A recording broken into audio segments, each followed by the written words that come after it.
గురూజీ 72 గంటల్లోనే ఫోన్ లోని అద్భుతమైన జ్యోతిష్య పరిష్కారం చూపిస్తారు. నమ్మండి, నమ్మకపోండి, ఇది నిజం. శ్మశాన కాళి రుద్ర చౌడీదేవి ఆరాధకులు నంబర్ 1 వశీకరణ స్పెషలిస్ట్ గురూజీ.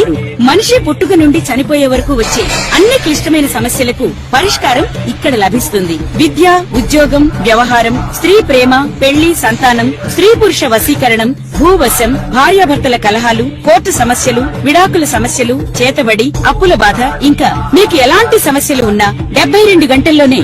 అందరికీ నమస్కారం. ఓం గం గణపతి నమః. ఓం నమః శివాయ. ఓం శ్రీమాత్రే నమః. జ్ఞానానందమయం దేవం నిర్మల స్ఫటికాకృతం ఆధారం సర్వవిద్యానాం హయగ్రీవం ఉపాస్మయే. సో ఈసారి వెరైటీగా మనము ప్రతిసారి చంద్రుడు, కుజుడు, శుక్రుడు, గురు సంచారం, శని సంచారం ఇవే చేస్తూ ఉన్నాం కదా. కుజ శని సంచారం ఇవన్నీ బాగా ఎక్కువ చేసాం కదా. సో ఇప్పుడు ఏంటంటే మనము రవి రారాజు, మనకి నవగ్రహాల్లో రారాజు ఎవరు అని అంటే రవి అంటే సూర్యుడు. సో ఈ సూర్య సంచారం గురించి మనం తెలుసుకుందాం. సో ఇప్పుడు ఏంటంటే రవి సంచారం మనకి కర్కాటక రాశిలో జూలై 16వ తారీఖున జరుగుతుందన్నమాట. సో ఎప్పుడైతే రవి సంచారం మెయిన్గా 2 రాశుల్లో జరిగినప్పుడు కాలం మొత్తం కాలగణన మనం చూసినట్టయితే కాలం మొత్తం పెద్ద మార్పులోకి గురవుతుంది.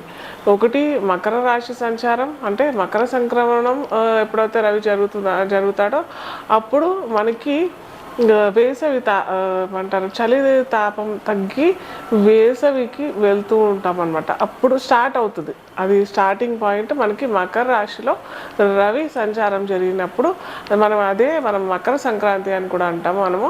సో అక్కడ పంటలు కోయటం, కొత్తగా మనం సంక్రాంతి జరుపుకోవటము, కొత్త పంట వచ్చిన సందర్భంగా అందరికీ పంచడము ఆ పంటని, అలాగే దైవ సమర్పణ చేయటం, తర్వాత మనం కూడా అందరం సెలబ్రేట్ చేసుకోవడము సంక్రాంతికి మూల కారణం అవుతుంది. సో అది తర్వాత మనకి అప్పటి నుంచి ఏమవుతుందంటే రవి ఎప్పుడైతే మకర రాశిలో సంక్రమణం జరిగినప్పుడు మనకి కాలాన్ని చూసినట్టయితే కూడా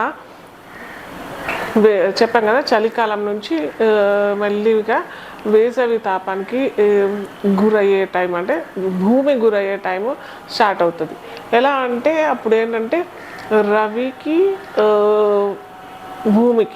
భూమికి రవికి డిస్టెన్స్ మనం చూసినట్టయితే దగ్గరగా వచ్చేస్తాడు అనమాట. అంటే రవి ఏదో దగ్గరికి రావడం కాదు, ఇక్కడ మనము భూమి సంచరిస్తూ ఉంటుంది కదా, భూమి తిరుగుతూ ఉంటుంది, ఆకర్షణ శక్తి వల్ల ఏమవుతుంది అనమాట, భూమి దగ్గరగా రవికి దగ్గరగా, అంటే సూర్యుడికి దగ్గరగా రావడం మూలంగా మనకి ఈ తాపం పెరిగిపోవడం, వేసవి రావటం, ఇవన్నీ మనము మకర సంక్రమణం రవి చెందినప్పుడు మనకి ఇవన్నీ మనము ఎక్స్పీరియన్స్ అవుతాం. అది ఒక పెద్ద మార్పు, కాలంలో ఒక పెద్ద మార్పు అయితే మకర రాశి సంక్రమణం.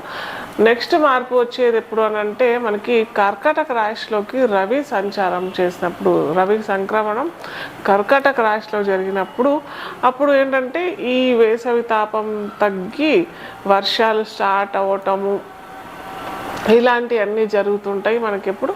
ఎప్పుడైతే రవి కర్కాటక రాశిలో ప్రయాణం చేసినప్పుడు అప్పుడు మనం దాన్ని దక్షిణాయనం అని అంటాం.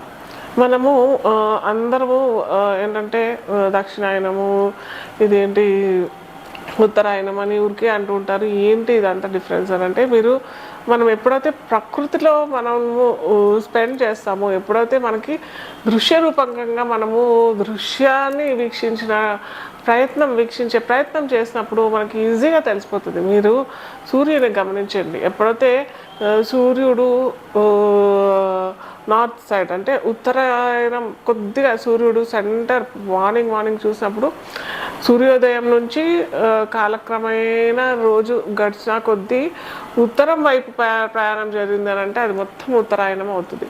ఎప్పుడైతే సూర్యుడు దక్షిణాయనం అని అంటే సౌత్ సైడ్ ఎప్పుడైతే ప్రయాణం స్టార్ట్ చేయడం మొదలు పెడతాడో అది దక్షిణాయనం అవుతుంది.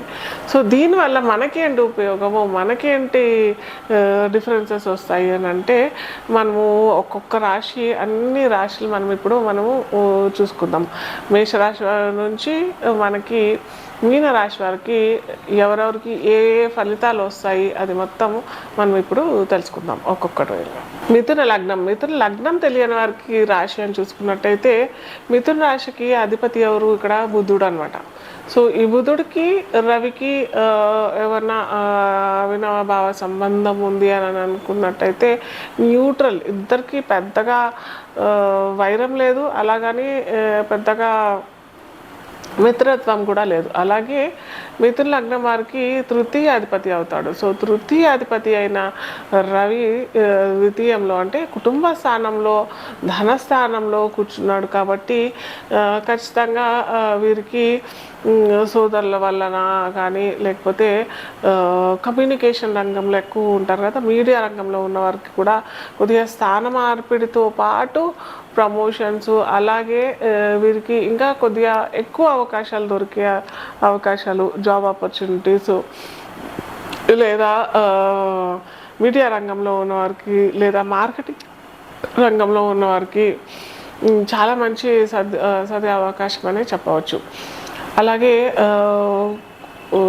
చాలామంది వీళ్ళు ఉంటారు కదా, ఏమంటారు, ట్రేడింగ్ చేస్తుంటారు కదా, ఆ ట్రేడింగ్ వారికి కూడా ఆచితూచి అడుగు వేయాలి. ఎందుకంటే ఇక్కడ మనకి సప్తమాధిపతి మిథున లగ్నానికి, మిథున రాశి వారికి గురువు బాధకాధిపతి అవుతాడు. ఆ సప్తమాధిపతి బాధకాధిపతి అయిన గురువు కూడా ద్వితీయంలో రవితో పాటు ఉన్నాడు కాబట్టి కొద్దిగా ట్రేడింగ్ విషయంలో జాగ్రత్త వహించాల్సిన అవసరం చాలానే ఉంది. ఆచితూచి అడిగేయటం. ఈ నెల మొత్తం రవి ఫలితాలు చక్కగానే ఇస్తాడు, కాకపోతే ఇక్కడ గురువు కూడా ఉన్నాడు కాబట్టి, అలాగే ధనస్థానం ఉచ్చ పొందిన గురువు ఉన్నాడు కాబట్టి కొద్దిగా జాగ్రత్తగా మీరు వ్యవహరించినట్టయితే బాగుంటుంది. కొత్తగా ఏమన్నా స్టాక్స్ తీసుకోవాలని అంటే మటుకు ఆలోచన చేయండి. అంత తొందరగా పెద్ద పెద్ద ఇన్వెస్ట్మెంట్స్ చేయొద్దనే నేను చెప్తూ ఉంటాను. సో వీటికి అన్నిటికీ నివారణోపాయం ఏంటంటే సూర్యోపాసన. అన్నిటికంటే బెస్ట్, సూర్యుడికి బాగా ఇష్టమైంది ఏంటంటే సూర్య నమస్కారం. ఒక్క నమస్కారం చేస్తే అతను ఎంతో ప్రీతి చెందుతాడు కాబట్టి కేవలం ఉదయాన్నే, సూర్యోదయానికి ముందనే లేచి కొద్దిగా సూర్య నమస్కారం చేసుకుంటే మటుకు ఖచ్చితంగా మంచి ఫలితాలు అయితే ఇస్తాడు.